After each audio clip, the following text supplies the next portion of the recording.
Sometimes I sell CDs after a show, and it's fine if no one buys them, but sometimes some people come up to the CD table, they'll look at the CD, flip it over, and then walk away. It's like, what wasn't there that you thought should be there? It's like, oh, it's one of your CDs. I didn't realize that. I was looking for the first Tracy Chapman album.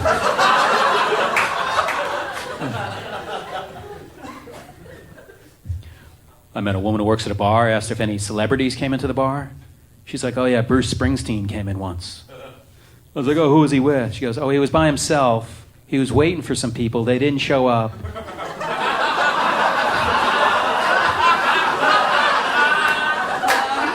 So he left after an hour. And I thought that was wonderful, that people as huge as Bruce Springsteen still get fucked over by their shitty friends. You know, he sent them all a text message. Where were you, assholes? I got cornered by 10 New Jersey community college students asking me for Little Steven stories. You dicks always do this to me. Fuck you guys. This is what Springsteen sounds like when he talks. His singing voice is totally affected. It's totally affected. I was talking to a friend of mine. She said she met Michael Moore at a party, and he was really nice. I was like, yeah, he might be nice, but you met him at a party. It's like, what do you think would happen if you met George Bush at a party? He'd be like, hey, nice to meet you, Mr. President. Fuck you, war. Fuck you. What'd you expect from me? Low-level party courtesy.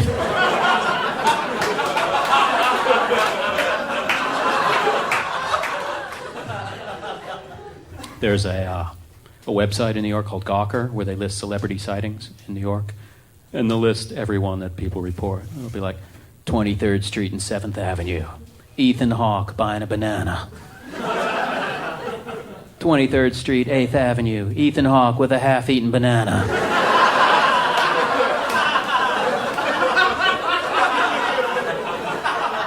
23rd Street, 9th Avenue. A banana-less Ethan Hawke.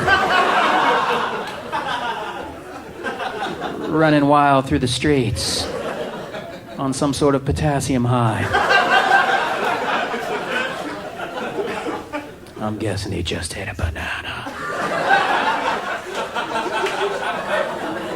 Which explains why he was banana-less. I once played a joke on the site, Gawker. I told an audience to say they saw me somewhere. I said, I don't care where you say you saw me. Just use the phrase, easy on the eyes.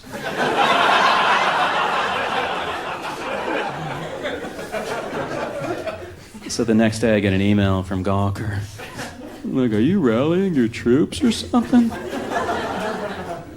What, you got 50 emails saying I was easy on the eyes?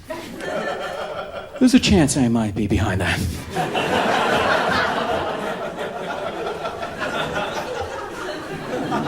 There's a slim chance that I had something to do with that. All right. Well, what a time flies when you're seeing the best show you've ever seen in your life. Do you know that old expression, time flies, when you're seeing, without question, the best performance you've ever seen? It's kind of a clunky slogan, but some words drive me crazy. When people abbreviate words, sometimes it just like, when someone says fridge instead of refrigerator, I don't know why, but I want to climb up onto a water tower and pick people off with a shotgun. This is a true story. I was out on a date with Julia Roberts.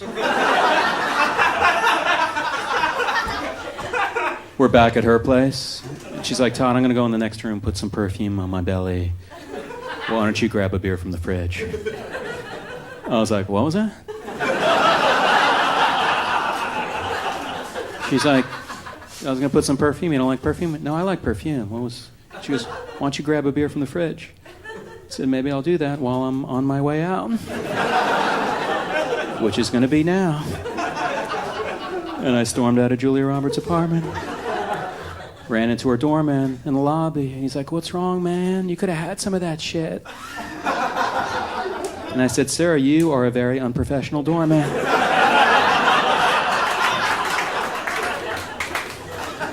What do you mean I could have had some of that shit? You're disgusting. And then I went back up. Come to think of it, he's right. That's the worst thing she did was say the word fridge. I mean, no one's perfect.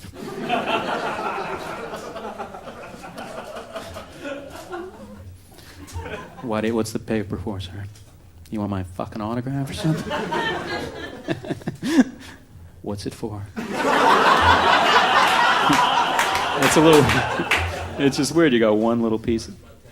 It's your tab? Oh, that's what they write it on? Holy shit, it's like a shitty little fucking meat binder paper thing. Sir, I'm going to autograph it anyway.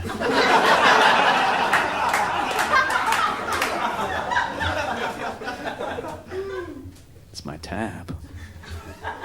Don't ever talk to me that way again.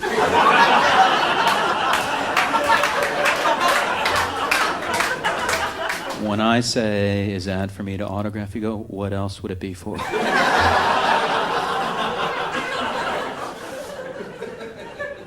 The best, this is my final joke, just, in case you want to act like it's better than it is when I'm done with it. And that's your call, people. You paid money. You can do whatever you want. See a lot of celebrities in New York, though. The best celebrity sighting I ever had in New York City, I swear to God, this is true. I was walking through the park. You remember the band The Spin Doctors? I saw the bass player from the Spin Doctors sitting on a park bench alone, reading Bass Player magazine.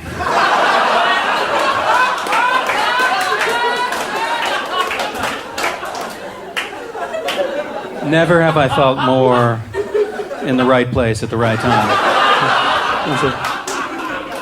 It's like I could be anywhere, and I end up witnessing the bass player from the Spin Doctors kicking back with the latest issue of Bass Player magazine. It's like if you were walking through the park and you saw me sitting there reading Amazing Comedian magazine. Or Super Pretty Hazel Eyes magazine.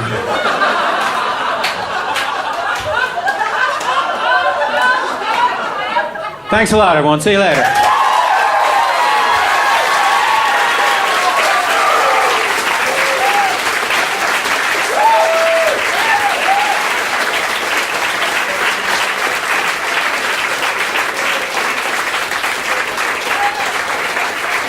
Todd Barry, everybody. Todd Barry.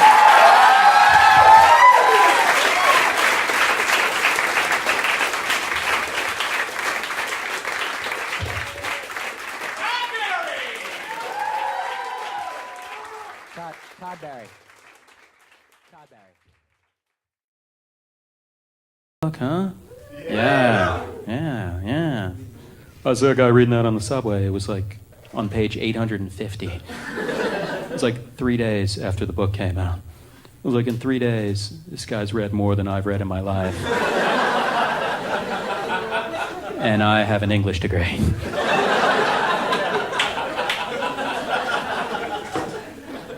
Then I realized, it's kind of a children's book, so it's like, it was an 850-page Curious George book.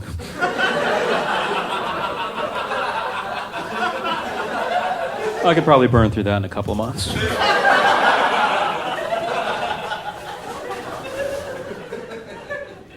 It's pretty good Chinese restaurant comedy, good combo, people. Combo, just like a Chinese restaurant. I was in a Chinese restaurant in New York. I eat out alone a lot, and there's an advantage to eating out alone. Unlimited eavesdropping. Don't have to worry about pissing anyone off.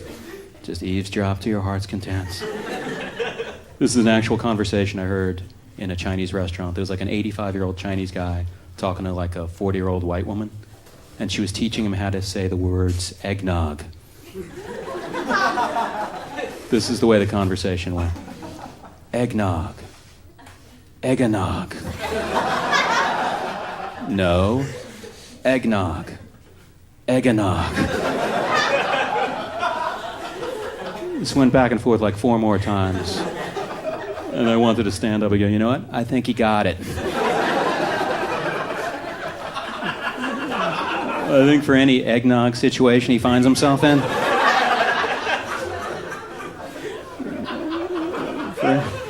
for any company Christmas party he gets invited to,